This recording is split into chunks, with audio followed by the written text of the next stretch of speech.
I woke up that morning knowing something in me had shifted forever. For 4 years, I had been the invisible backbone of a household that wasn't mine, a 64-year-old widow cooking, cleaning, and babysitting in exchange for thinly veiled contempt. But when my daughter-in-law, Kristen, ordered me to start cooking at 300 a.m. sharp for a family reunion of 43 people, I didn't argue. I smiled, because at that exact moment, I knew my servitude was over. By the time she padded downstairs, expecting bacon on the stove, I would be 30,000 feet in the air, sipping champagne, and leaving behind both an empty kitchen and a letter that would change everything. Let me back up. 4 years earlier, my husband Frank had died after a brutal fight with cancer. The bills were crushing, the grief unbearable, and my once bright home felt like a mausoleum. My son Robert had suggested what felt like salvation at the time. "Mom, sell the house. Move in with us. The kids need their grandmother close, and you'll never be alone." Desperate for family, I agreed. I sold the 3-bedroom house Frank and I had built our lives in and handed Robert and Kristen $200,000 from the sale to pay off their mortgage. I thought I was investing in love and security. Instead, I had unknowingly bought myself 4 years of unpaid labor and relentless disrespect. It began subtly.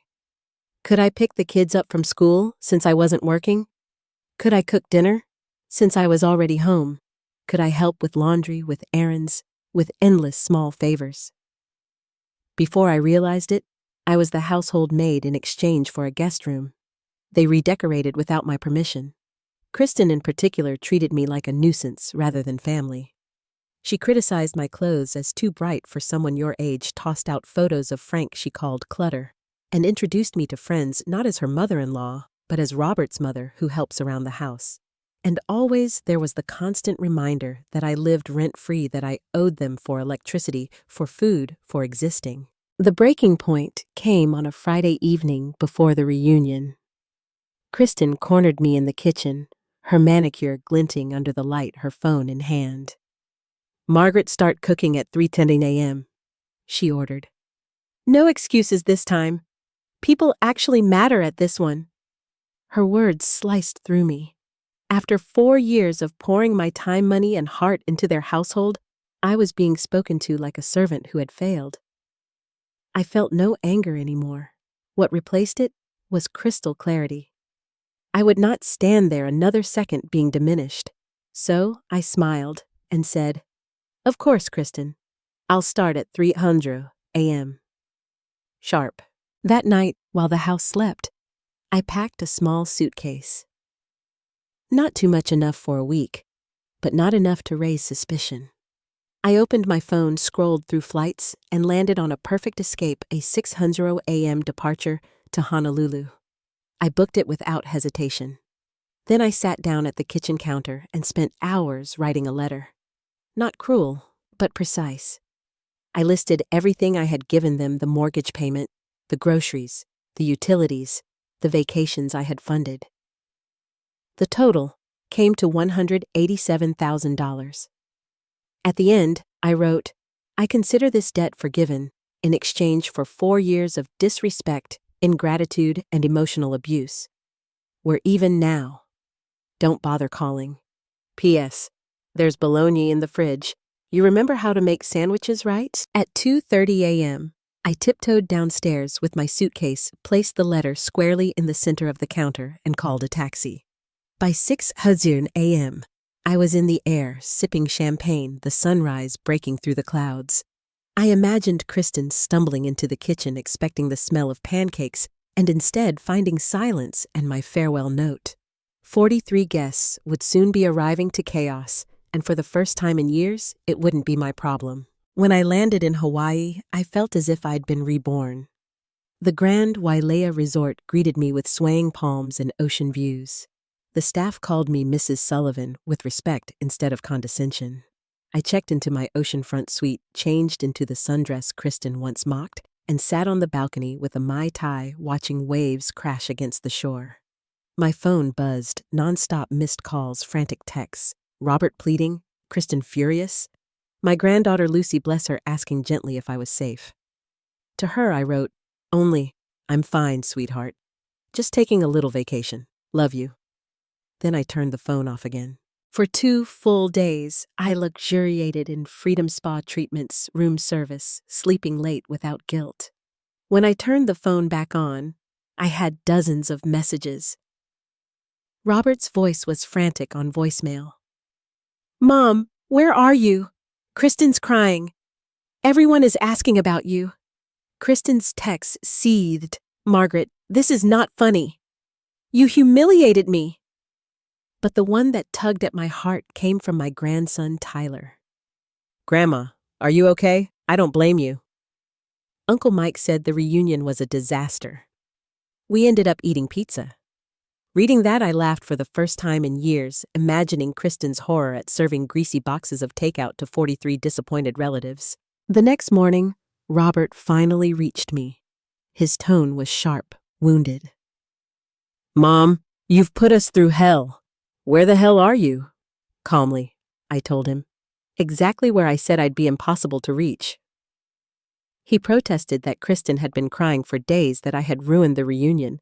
Then I asked, "Did you read my letter?" There was silence. He admitted he had. I pressed, "So you saw the total $187,000, and that's not counting the unpaid labor?" His silence stretched longer. Finally, he muttered, "That's not fair. Family helps each other."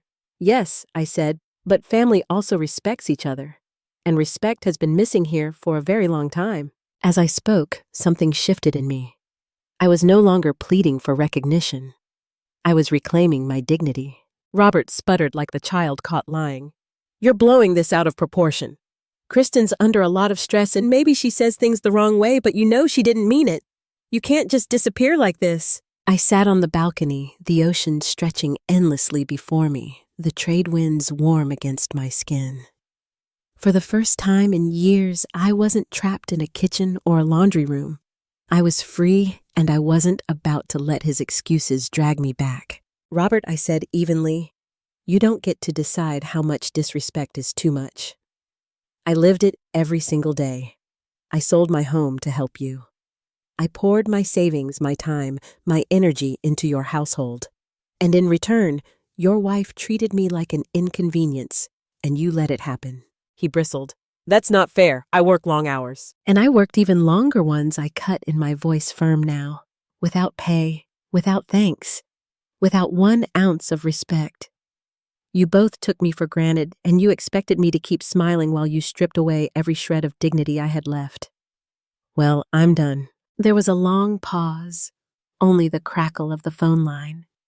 Then Robert said quietly, almost like he didn't recognize his own words, "So what now? You're just gone?" I let the silence stretch. I wanted him to feel it, the emptiness of a kitchen without me in it, a house that didn't run on invisible labor. Finally, I said, "Yes, Robert, I'm gone. Not forever, but for now, I'm living for me. You'll have to learn how to manage without me. Maybe it's about time you did." He tried once more, a desperate edge creeping into his voice. "Please, Mom, come home. We'll talk about it. I'll make Kristen apologize." I almost laughed. An apology dragged out under duress wasn't worth the breath it took to form it. "No, Robert, I don't want words. I want change. If you and Kristen ever learn how to treat me as family, not as help, then maybe we'll talk. Until then," I looked at the turquoise waves curling toward the shore. Meh. "You can figure out your own dinners." I ended the call before he could answer. My hands trembled not from fear, but from release. For the first time since Frank's death, I wasn't someone's burden or servant. I was Margaret Sullivan, widow, mother, grandmother, and a woman who still had a life worth living. That evening, I walked barefoot along the beach, the sunset painting the sky in streaks of pink and gold. The surf hissed softly at my feet, carrying the day's weight out to sea. With every step, I felt lighter, freer, more myself than I had in decades. Back in my suite, I poured myself another glass of champagne, raised it toward the mirror. and whispered, "To me." The woman staring back smiled, not as someone's maid or afterthought, but as a survivor who had finally chosen herself. 2 weeks later, the first crack appeared. Robert called again, his voice tight with exhaustion. In the background, I could hear Kristen snapping at someone's dishes, clattering a child crying. "Mom," he said, not even bothering with pleasantries, "we can't do this. Kristen's losing it. The kids are eating frozen dinners every night and I'm drowning at work. I don't know how you managed everything before, but the house is falling apart without you." I sipped my morning coffee on the balcony, the ocean breeze tugging gently at my robe. "Robert, it's not that the house is falling apart. It's that you never learned to hold it up yourselves. I'm not your maid. I was never supposed to carry all of it." He sighed, a sound of a man crumbling. "I know. God, I didn't realize how much you did. Kristen's she's been saying maybe we should get a nanny or hire a housekeeper." I let the silence hang, then said softly, "That's what you should have done years ago, instead of pretending I was invisible." For once, Robert didn't argue. A few days later, something unexpected happened. A letter arrived at my hotel, tucked in a pale pink envelope. The handwriting was careful, almost formal. It was from Lily, my granddaughter. "Grandma, I don't know if Dad told you, but I miss you. I miss your pancakes, your stories, your hugs. Mom says you're being dramatic, but I think you're brave. I wish I could be brave like you. Please, don't stay away too long. Love, Lily." Tears blurred the words. That little girl had always been my shadow in the kitchen, the only one who truly saw me. And now she was the first to reach out, not with guilt, but with love. I wrote back that same evening, pouring care into every line. "My brave Lily, I am not gone forever. I just needed time to remember that I am more than chores and errands. I promise we'll see each other soon, but next time it will be different. I won't come back to serve. I'll come back to be your grandmother, and nothing less." I sealed the envelope with trembling hands, knowing this was the start of something new. Not just a break, not just a rebellion, a boundary. And for the first time in years, I believed Robert and Kristen would have to face a truth they couldn't ignore. Without respect, they would lose me not to death, not to circumstance, but to my own choice. The tide was turning, and this time it was in my favor. Kristen cracked first. Robert called again one night, late, so late I almost didn't answer. His voice was hushed, strained, the sound of a man trying to keep his world from splitting in half. "She left," he whispered. Kristen packed a bag and went to her mother's. Said she couldn't handle it anymore. Said it was all too much. I leaned against the cool hotel window, staring down at the glow of the city streets. Too much or too little. She had me to prop her up, Robert. Now she has to carry her own share, and she doesn't like it. She said. His voice broke. She said she never signed up to be a full-time mother. That it was supposed to be easier. That I was supposed to fix it. And now I asked, though I already knew. Silence stretched before he admitted. Now I'm here alone with the kids asleep upstairs, and I don't know what the hell I'm doing. For a moment, I almost softened. The old instinct stirred to rush back to take over, to soothe and sweep and sacrifice. But I stopped it cold. You'll figure it out, I said evenly. You have to. I did. He didn't reply. I could hear him breathing ragged on the other end. The next morning, a different kind of message arrived. A photo from Lily sent from her tablet. She and her brother curled up on the couch, a blanket over them, smiling faintly into the camera. The caption read, "We're okay, Grandma. Don't worry. Dad is trying." Something in me shifted then, not back into servitude, but into a kind of fragile hope. Maybe this was the only way they'd learn. Maybe letting them fall was the only chance they had to stand. And maybe, just maybe, I wasn't the one who was lost. They were, and for the first time, they knew it. Kristen came back 2 weeks later. Not to Robert, not really. She came back because her mother told her to. I know, because she stormed into my apartment building, buzzing the intercom like the place was hers. When I opened the door, she was already talking fast words tumbling out like she was rehearsing them in the car ride over. Mother, you've made your point all right, but this has gone too far.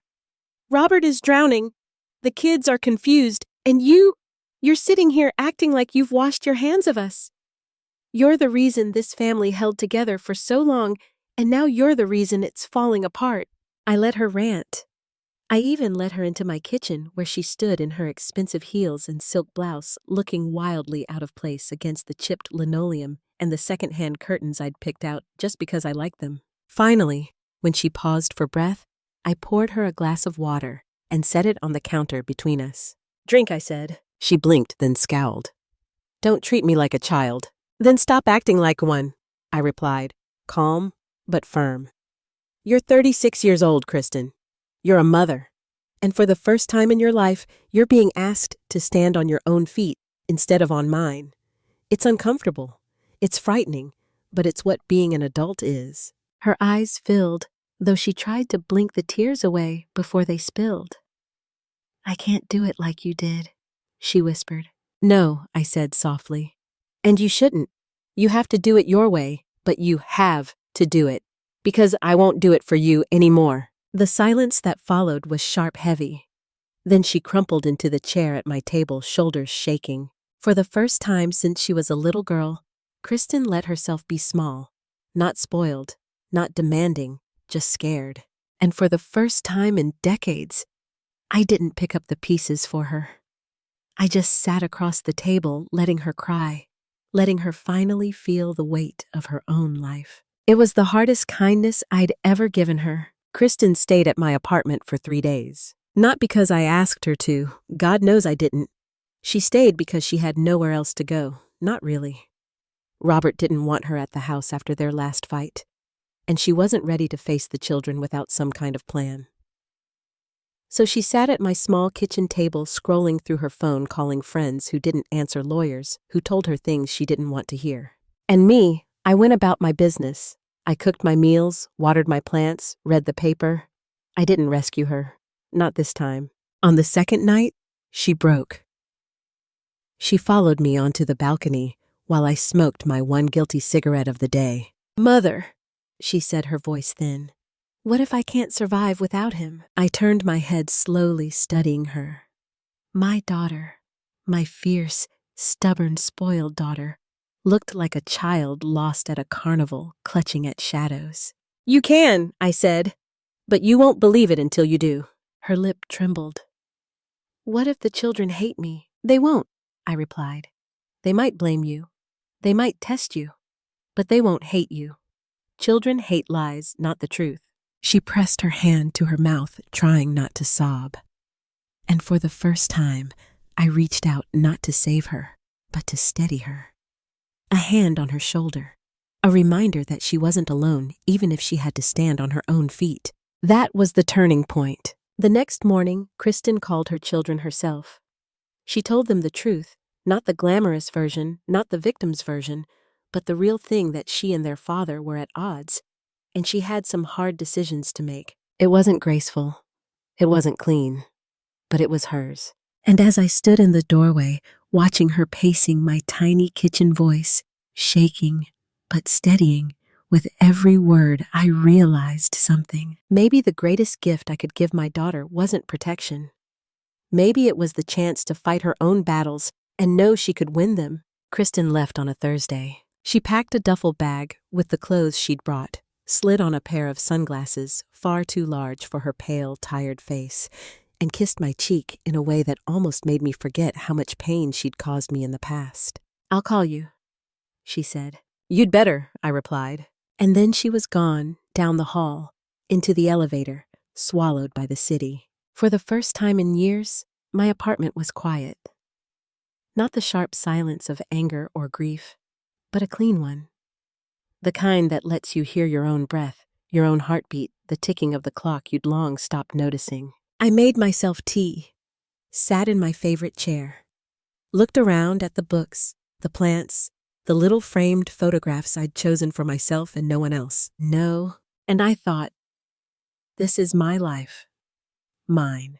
Not William's, not Kristen's, not the family's. Mine. That night, I slept without dreams. The following weeks stretched out like blank pages. Evelyn called to update me on the investigations into James's finances. Marcus sent careful summaries of the legal proceedings, and Sarah checked in every few days with a voice bright as sunlight. But the noise of the Ashworths no longer lived in my apartment. I started walking in the morning slow at first, then longer each day. I found a cafe 2 blocks over that made cappuccinos dusted with real cocoa. I signed up for a ceramics class on Tuesday evenings where no one cared who I was or where I came from. They only cared if the clay held shape. For the first time, I was building something not out of survival, not out of duty, but out of want. And when the news broke, when James's empire crumbled under indictments, when Evelyn's name flashed on every channel as the woman who dismantled a dynasty, I didn't flinch.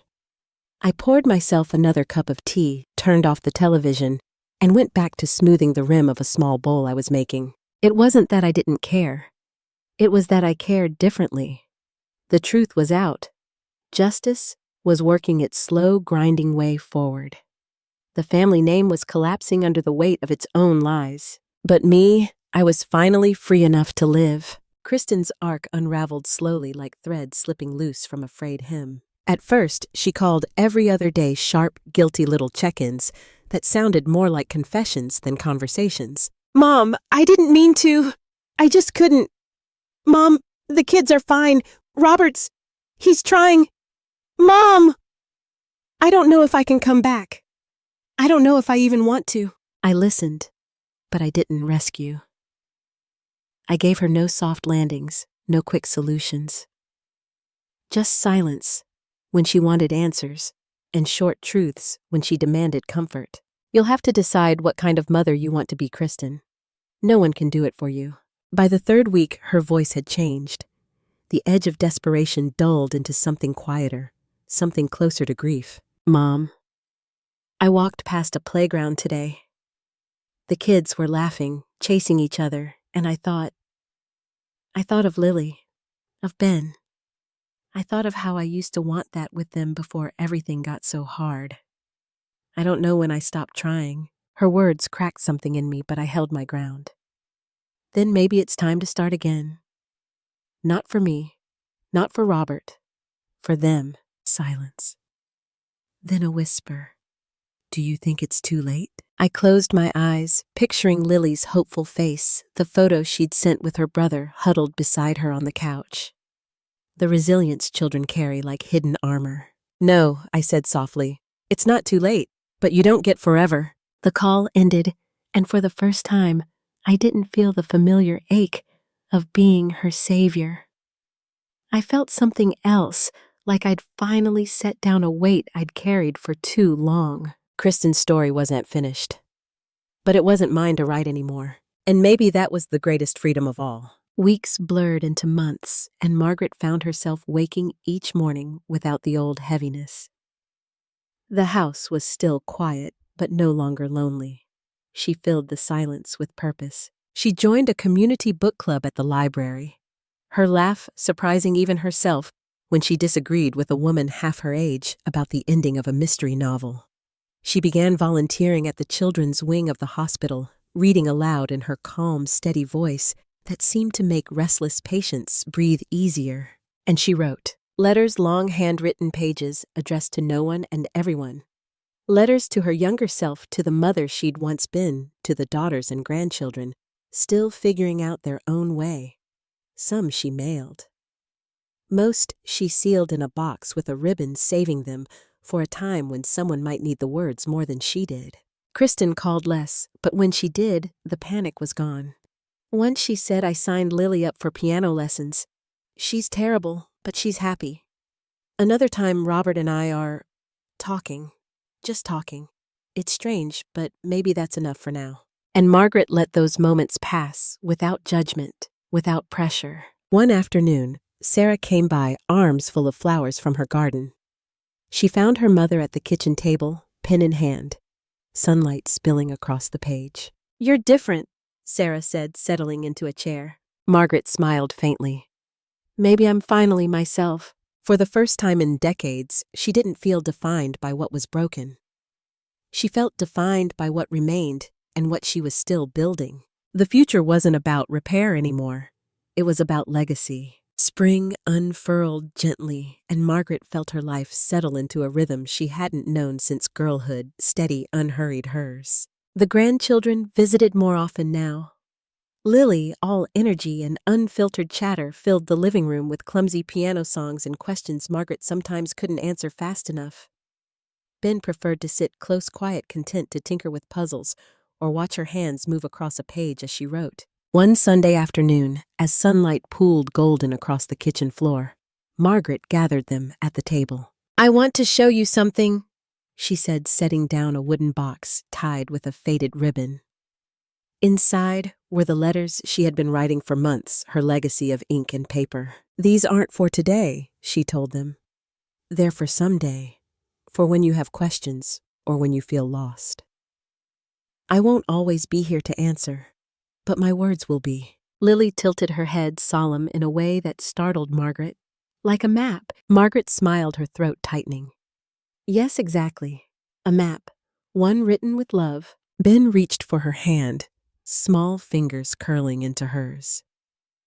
"We'll keep it safe." And in that moment, Margaret knew the weight of her past had finally transformed into something lighter, something she could pass forward without fear. Her story wasn't only about survival anymore. It was about planting markers for those who came after, so they'd know where they belonged even when the world tried to erase them. She had been a daughter, a mother, a protector, a seeker of truth. Now she was a guide. And guiding was enough. Years later, the letters became more than keepsakes. They became anchors. Lily, now grown and working as a teacher, often returned to the box. She carried one folded page in her purse, creased from rereading. "Do not mistake silence for peace. Ask questions even when the answers are sharp."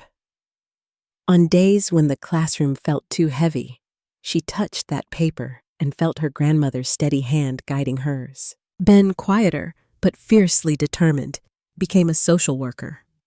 On his desk sat a photograph of Margaret holding him as a boy, her wrinkles deep, but her smile unshakable.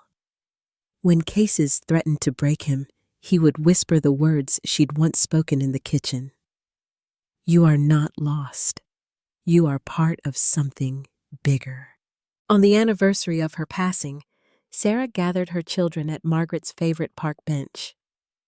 The city moved steadily around them, but for a while the three of them sat in silence, sunlight threading through the trees. Sarah opened the last of Margaret's sealed envelopes, one labeled, "For all of you together." Inside was a single page written in her elegant looping hand. "My life was shaped by secrets, but yours does not have to be. Build with openness. Love without condition, and never be afraid to tell the truth, even when it trembles. That is how we heal. That is how we continue." Lily leaned against her mother's shoulder. Ben rested his hand on hers. And Sarah, eyes wet but soft, felt the generational chain settle, not as a burden, but as strength. Margaret's story had begun with abandonment. It had passed through betrayal, danger, and loss. But here in the warm afternoon light, it was clear it ended with belonging. Not just for her, but for every hand she had held, every life she had touched. Her legacy was not the Ashworth name. It was love carried forward. Spring came early that year, and the garden Margaret once tended behind Robert and Kristen's house bloomed brighter than anyone remembered. The plumeria tree, planted by her careful hands, stood heavy with blossoms, scattering petals like blessings across the lawn. Sarah walked there with Lily and Ben one quiet evening, the air rich with the scent of earth and flowers. The children wandered ahead, laughing softly, while Sarah lingered at the tree. She reached out and touched the bark, her fingers tracing the grooves, and for a moment she swore she felt warmth beneath her palm like a pulse. She closed her eyes and breathed in, and in that stillness, she could almost hear her mother's voice, steady, calm, unyielding. You are stronger than you know, and you are never alone. Sarah opened her eyes to find Lily holding a fallen blossom and tucking it into her hair. Ben crouched to rescue another, carefully smoothing the petal edges before offering it to his sister. Their small gestures carried Margaret's tenderness forward, unknowingly echoing her spirit in the most ordinary of ways. The three of them sat together beneath the tree as dusk fell, the petals glowing pale in the fading light. A breeze whispered through the branches, carrying the scent of plumeria across the yard. Sarah smiled through her tears. Margaret was gone. Yes, but her presence lingered in every kindness, every truth spoken. Every moment they chose love over silence. Her story was not one of endings. It was one of beginnings. And as the first stars lit the sky, Sarah felt it clearly. Margaret's legacy was alive, woven into them all, a thread of light they would carry forward. And so the story closes not with shadows, but with light. Dorothy, once silenced, once cast aside, stood tall. Her name restored her truth unshaken. Sarah, who had carried her mother's wounds alongside her own, now carried something else. Peace. The kind born from knowing that the past no longer held her hostage. The Ashworth Empire, with all its wealth and secrecy, had crumbled under the weight of truth. But the family Dorothy chose, Sarah, Lily, Ben, Marcus, Evelyn, in her own quiet way, remained standing. That was the inheritance that mattered. The fight had never been about money or titles. It was about voice, dignity, belonging. About one woman refusing to let her story be erased, and in doing so, giving others the courage to claim their own. In the end, Dorothy's legacy wasn't written in ledgers or court rulings. It was written in Sarah's steady hand, clutching her daughters in laughter, returning to a house once haunted in a garden, blooming brighter than memory. And maybe that is the truest justice, not just surviving the past, but shaping a future where love speaks louder than silence.